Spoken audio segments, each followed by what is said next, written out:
Halo, nama saya Vio. Ini istri saya, namanya Yuven. Hai. Seringkali kita dipanggil Ibu Vio dan Pak Yuven, padahal sebenarnya enggak. Kami menikah tanggalnya tanggal 21 November 2015. Bener kan? Nah, Lulus. terus kita udah dikaruniai 2 orang anak. Yang satu namanya Emily, yang satu namanya Michael.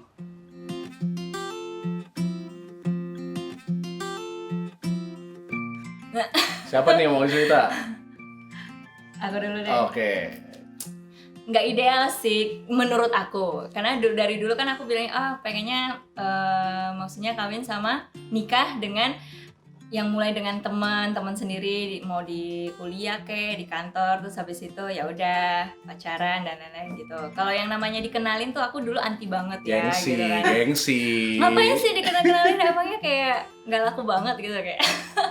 Sampai suatu saat pikiranku agak berbeda gitu kan, kayak emang kenapa kalau dikenalin, maksudnya kan bukan kayak biro jodoh yang dikenalin tuh semua keluarga langsung ketemu in the first meeting, nggak kayak gitu kan. Kayak jadi one day ada keluarga aku, family aku, dan family aku tuh kenalan sama temennya dia di KKS gitu kan. Terus dua-duanya tuh gemes katanya, gue punya temen nih ini kan, pengen dikenalin. Nah family aku juga bilang kita kenalin aja yuk, siapa tahu setrum gitu kan. Awalnya aku cuma ya udah kasihin aja nomornya gitu kan. Ya udah dari situ dia nge-add, dulu kan masih BBM, terus habis itu kenalan di situ. Berawalnya dari situ. Dia mah pas di add gitu ya, 3 hari kemudian baru approve. Seperti Parah deh, pasca parah gitu kan. asli parah.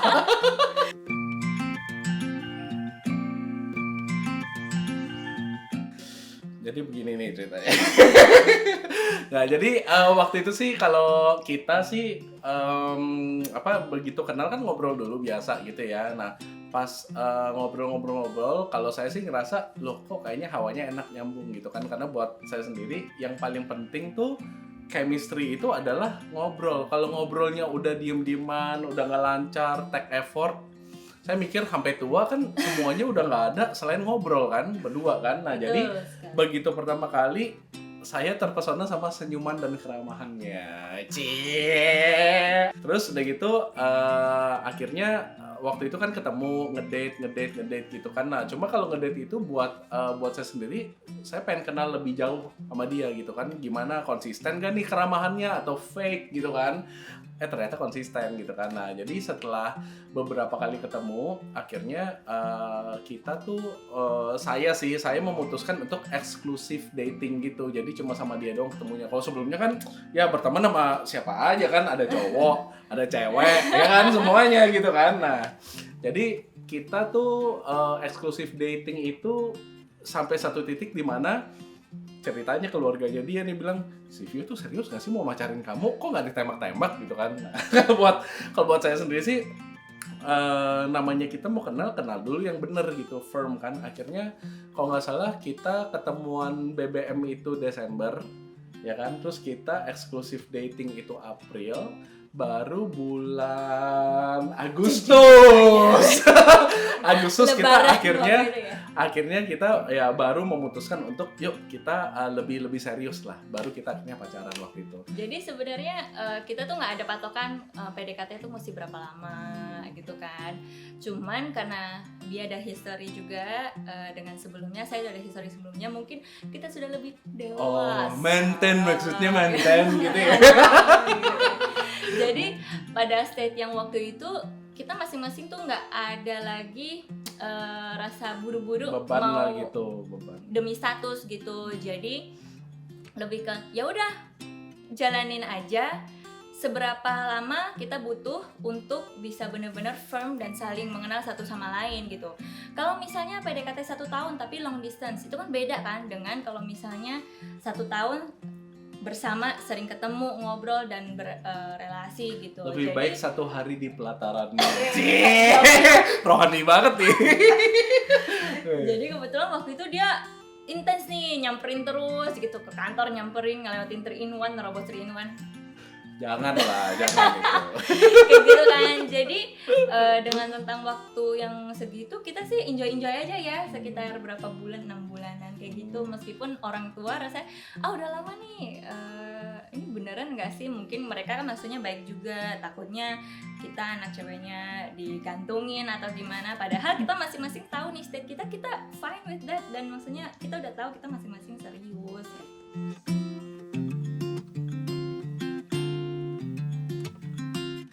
So pasti. Nggak tahu kamu gimana? Iyalah ya, doa. Pasti ada doanya gitu. Dulu sih pertama kali nih ya, ceritanya kan ke Jumat pertama, Tuhan. Katanya kan, kalau 12 kali dikabulin ya, nggak tahu deh, kalau gue sih ikut-ikutan aja.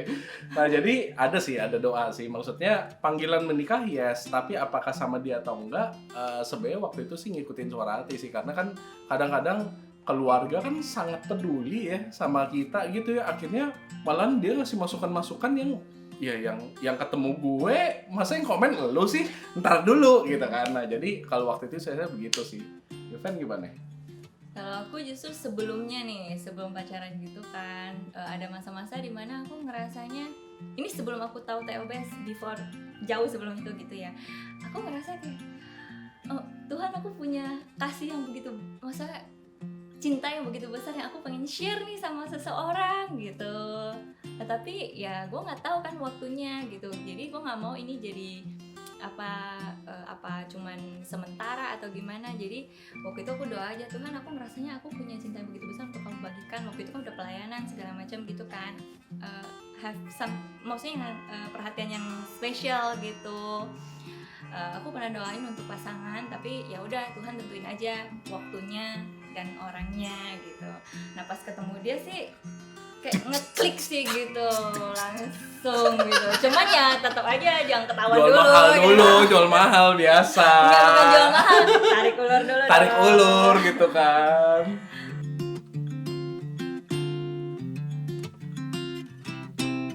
Nah, jadi gimana tuh? Kalau doa tuh gini ya, kalau dalam kehidupan perkawinan sekarang gitu ya, kita tuh kan pasti ada up and down ya, gitu. Either itu up and down masalah keluarga, masalah ekonomi, masalah macam-macam lah, anak. Waktu itu kan juga pernah sempat miscarriage gitu kan, keguguran kayak gitu. Nah, jadi in every struggle sih, saya bersyukur sih ya, saya punya pasangan yang seperti Yuven, karena di saat saya lagi butuh encouragement gitu, dia ngedoain saya gitu, dan dia juga menyemangati saya, dan begitu juga sebaliknya gitu loh. Nah jadi mungkin kalau dulu topiknya doa kan Tuhan, pasangan, kalau sekarang udah bukan itu gitu. Sekarang ya our family, our vision, our struggle, itu yang kita bawa dalam doa sih. Dan ternyata kita menemukan kalau di perkawinan itu ada dua jenis, maksudnya bukan dua jenis sih, maksudnya doa personal sama doa bersama tuh rasanya tuh beda gitu. Jadi meskipun kita doa bersama-sama, doa bersama anak-anak juga, tapi kita tuh ternyata ada kebutuhan untuk personal relationship sama Tuhan gitu.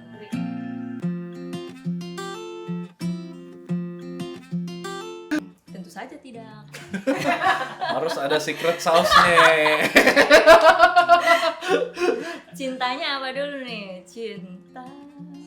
Yang jelas kalau cintanya cuma perasaan doang gitu ya, pasti nggak bakal cukup lah. Namanya kita pernah nggak sebel? Kita pernah sebel-sebelan juga kan. Kita juga pernah marah, pernah kecewa gitu kan sama satu sama lain gitu. Cuma sebenarnya kalau meaning cintanya itu artinya cinta yang kayak Yesus yang mati di kayu salib buat kita.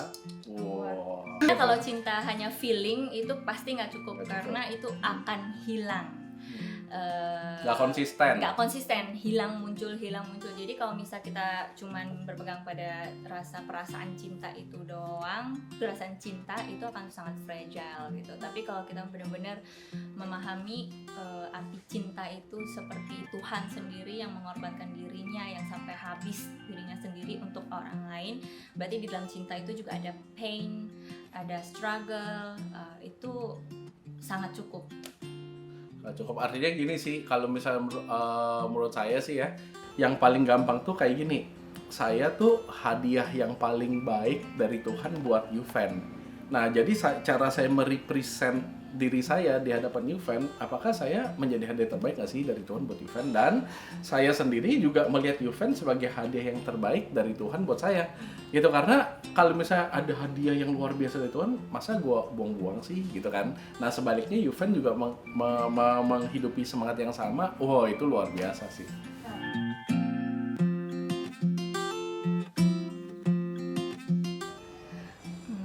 Boleh. Ya kamu aja.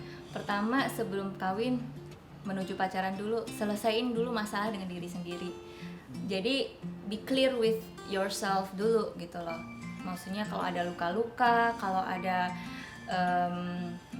apa ya, hal buruk atau apa gitu, maksudnya kenali diri sendiri dulu dan clear dengan diri sendiri dulu, baru mikirin yang berikutnya. Karena kalau sendiri aja belum selesai dengan diri sendiri, itu nanti panjang ceritanya dan itu bisa merempet pas perkawinan, pas pacaran, perkawinan, dan punya anak bahkan gitu. Sebenarnya definisi selesai itu bukan berarti kita udah sembuh ya. Selesai itu artinya kita accept bahwa kita punya itu dan kita mau untuk fight gitu loh. Gitu. Jadi misalnya apa? Misalnya aku aware banget waktu itu sebelum pacaran dan sebelum nikah itu aku punya isu dengan image diri gitu.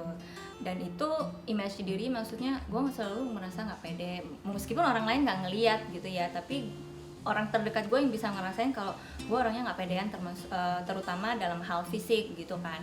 Kurang ini, kurang itu, kurang ini. Tapi setelah dipikir-pikir kenapa ya gitu, baru trace back, oh karena masa kecil adalah memori gimana gitu. Nah ketika udah aware itu dan berusaha untuk lebih attach sama Tuhan terus gitu kan, dan mau menjadi lebih baik, nah itu sih menurut aku maksudnya selesai dengan diri sendiri gitu. Karena dalam perjalanannya pun masih up and down, bahkan sampai sekarang kalau misalnya ada saat-saatnya kayak aku low esteem banget gitu kan, insecure gitu, tapi habis itu ya inget, oh berarti ada yang ini, balik lagi ke Tuhan. Sama sih kalau dari saya sendiri, ya saya dari awal bahkan sebelum pacaran saya udah terbuka sama dia gitu. Baggage-nya gue nih adalah porn addict. Ya kan, jadi saya justru bilang saya lagi berusaha untuk pulih, saya lagi on the way ke situ, tapi ada possibilities saya akan up and down gitu. Justru dari sini saya mau maju, dan kalau misalnya memang ya lu nggak bisa terima gue, mending nggak usah pacaran gitu loh. Kalau misalnya lu bisa terima gue, ya udah yuk saling mendoakan, saling menguatkan gitu sih. So clear with our own issues and baggage, not necessarily udah harus sembuh dulu ya, tapi yang penting clear, bisa accept dan bisa bebas untuk ngobrolin itu dan mau sembuh gitu sih. Ya, jadi jangan punya cita-cita gue pengen punya pacar untuk biar gue happy gitu, tapi karena kalau misalnya cita-cita pengen punya pasangan biar happy, nanti malahan jadi apa ya istilahnya, luka, jadi ekspektasinya nggak ketemu, malah jadi gitu kan. Jadi lu harusnya perhatian sama gue, lu harusnya ngerti gue. Kalau mau happy sampai kawin sih intinya selesai dengan diri sendiri, happy dengan benar-benar happy, truly happy dengan diri sendiri, dan habis itu ya udah baru cari pasangan sama-sama dalam Tuhan, dan mau itu dalam perkawinan. Pasti perkawinannya akan bahagia, bukan berarti nggak akan ada hal yang sedih ya, tapi tetap ada sukacita meskipun dalam struggle gitu. Nih kalau saya nambahin boleh satu ya. Nah, jadi gini, pernah nggak sih kalau misal buat teman-teman ya ngerasain nih yang belum nikah ya, kayaknya teman-teman melakukan sesuatu dengan sangat luar biasa, pay the cost gitu ya, pay the price, berkorban, sulit untuk memberikan sebuah hadiah bagi orang-orang yang teman-teman cintai, misalnya sayangin buat orang tua. Nah, ketika orang tua atau teman-teman itu melihat respon dari yang terima hadiah itu happy, teman-teman rasanya gimana sih? Pasti kan jadi gila, bahagia banget nih gue karena hadiah yang gue udah perjuangkan susah payah diterima dengan dia dengan sukacita. Nah, paradoksnya adalah gue berkorban, gue pain, gue sacrifice, tapi kok gue malah happy ya ujungnya ya. Nah, itu kind of happiness yang berbeda, dan itu yang kita terapkan dalam perkawinan gitu. Misalnya gue bekerja atau gimana pun itu sebagai persembahan buat pasangan gitu, dan dia juga sama ngurusin anak segala macam sebagai persembahan buat keluarga, dan itu yang bikin capek bukan berarti nggak bahagia, justru makin bahagia ya ketika kita menerima cinta itu gitu loh, dan saling memberi cinta itu gitu. Sekian sharing dari kami. Semoga bisa memberkati teman-teman semua. Jangan lupa Like subscribe dan komen di channel ini. Dah. God bless you all.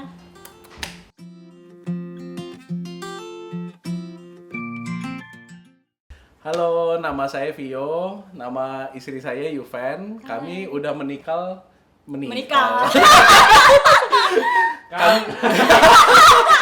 Say, belum 1 menit, Say. Sekian. Jangan langsung. Noise. Dan Sorry, ini akan sorry. setiap 15 menit. Setiap 15 menit. Ntar kita matiin dulu. Serius. Ntar kita matiin dulu ya.